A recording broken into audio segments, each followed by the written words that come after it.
শুভ সকাল বন্ধুরা। কারখানায় একটু কাজের চাপও আছে, কিন্তু সকালবেলা মাংস নিয়ে এসেছে, এটাকে আর ফ্রিজে রাখলাম না। বোন আর আমি দুজন মিলে তাড়াহুড়ো করে এই মাংসটাকে রান্না করে নিচ্ছি। একটু আলু দেবে ভেবেছিলাম, কিন্তু আলু দেখছি বেশি নেই। ২ পিস আলু ছিল, সেই ২ পিস আলুটাও কেটে নিয়েছি মাংসতে দিয়ে দেবো বলে। দুপুরবেলা আর কারো রান্নাবান্না হলো না। কারিগররাও প্রায় দুপুরবেলা সবাই কাজ করছিল, একেবারে তারা সন্ধ্যার সময় বাড়ি গিয়েছে। তাই দুপুরবেলা সবার জন্যে ১ প্যাকেট করে বিরিয়ানি ছিল। তাই বাড়ির জন্য, যেহেতু আমরা ৩ জন আছি, তাই ৩ প্যাকেট বিরিয়ানি নিয়ে এসেছি। আর ওর আব্বু এক জায়গায় নিমন্ত্রণ আছে, সেখানে যাবে। ওই জন্যে আমি, বোন আর ছেলে ৩ জনের জন্যে ৩ প্যাকেট এনেছি। তাও আমরা ৩ জন পুরোটা খেতে পারবো না। অল্প, অল্প করে খাবো। আর যেটা থাকে থাকবে, পরে আবার অন্য সময় খেয়ে নেব। অনেকটা দেখছি সালাদও দিয়েছে।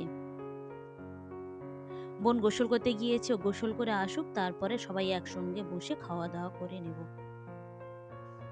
গাছে তো এর আগে দেখিয়েছিলাম অনেকটা কাঁঠাল হয়েছিল। আর এই কাঁঠালটা দেখুন না, একটা ডালে ২ টো কাঁঠাল হয়েছে। একদম একটা বড়, একটা ছোট। মানুষের ২ টো ছোট, ছোট ডাল হয়ে তারপরে কাঁঠালটা হয়, এতে দেখছি একটা এতেই ২ টো কাঁঠাল হয়েছে।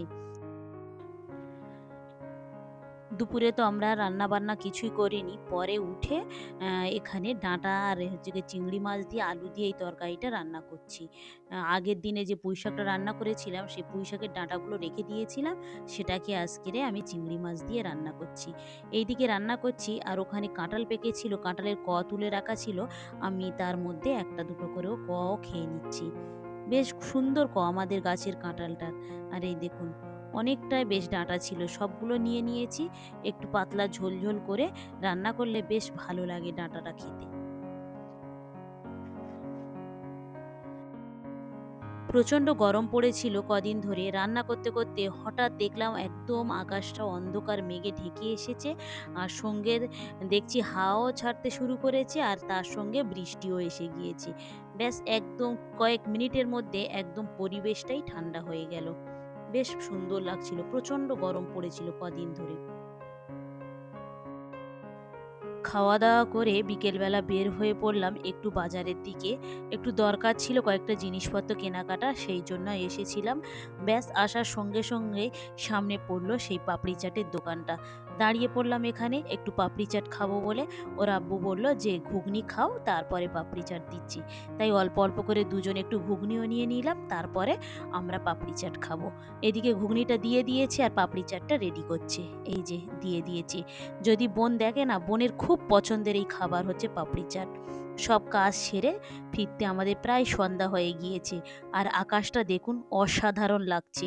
যেন মনে হচ্ছে রং তুলি দিয়ে কে যেন এঁকে দিয়েছে এই আকাশটা। এত সুন্দর লাগছে। কিছু, কিছু দিকে দেখা যাচ্ছে মেঘটা ধূসর, কিছু, কিছু দিকে লাল, আবার সোনালি। এত সুন্দর লাগছিল। ছেলেটার একটু ঠান্ডা লেগেছে, একটু ওষুধ নেব। ওষুধ নিতে গিয়েছে ওর আব্বু, আর পাশে তো ফলের দোকান থাকে। আমার লক্ষ্য পড়েছে এই ফলটার দিকে। তা দেখেই মনে হলো এই ফলটা তো এর আগে কখনোই খাইনি আর দেখিও নি। তাই এই ফল আমি কয়েকটা নিয়ে নিলাম। অল্প করে নিয়েছি, কিরকম খেতে লাগে আগে দেখি। এই যে ৬ পিস নিয়েছি, একদম ছোট, ছোট সাইজের। দাম নিয়েছে ৳৭৫। ওরে বাবা! কি দাম! কিরকম খেতে লাগে দেখি। আর কি, কি কিনে এনেছি এই দেখুন। নিয়েছি ২ টো জুতো। একটা হচ্ছে গোসলখানার জন্য, আর একটা আমি পায়ে দেবো এমনি। আ ছেলেটা দাঁড়িয়ে আছে পাশে, ওর জন্য কি খাবার নিয়ে এসেছি সেটা খাবে সেই কারণেই।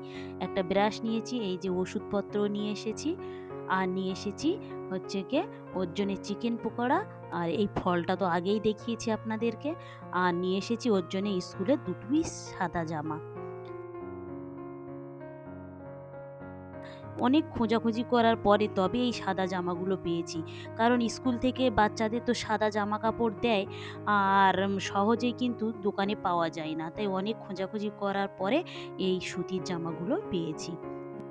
ছেলেটার তো মন পড়ে আছে চিকেন পকোড়া খাওয়ার জন্য, আর আমারও মনটা পড়ে আছে এই যে নতুন ফলটা নিয়ে এসেছি এটা খাওয়ার জন্য। চলুন এটাকে ভালো করে পরিষ্কার করে আগে ধুয়ে নিই, তারপরে এই ফলটা, কি ফল খাবো। ছেলেকে বলছিলাম যে চিকেন পকোড়া পরে খাও, এই ফলটা নতুন নিয়ে এসেছি, খেয়ে দেখো কেমন লাগে। তাই ও দাঁড়িয়ে আছে এই ফলটা খাবে বলে। প্রথমেই বুঝতে পারছিলাম না যে এটা কী ফল, কিন্তু খাওয়ার পরে বুঝতে পারলাম যে এটা কী ফল। ফলটা খাওয়ার পরে ওর দানা দেখেই বুঝতে পেরেছি এটা কি ফল। এটা হলো আলু বখরা। বিরিয়ানিতে যে আমরা দিই না আলু বখরা, সেই আলু বখরা। খেতে বেশ টক টক, কিন্তু লবণ দিয়ে খেতে খুব ভালো লেগেছিল। চলুন, ভিডিওটা তাহলে এখানেই শেষ করছি। ভালো থাকবেন, সুস্থ থাকবেন, আর ব্লগটি কেমন লাগলো অবশ্যই জানাবেন। ভালো লাগলে একটা সাবস্ক্রাইব করে দেবেন। দেখা হবে পরবর্তী ব্লগে।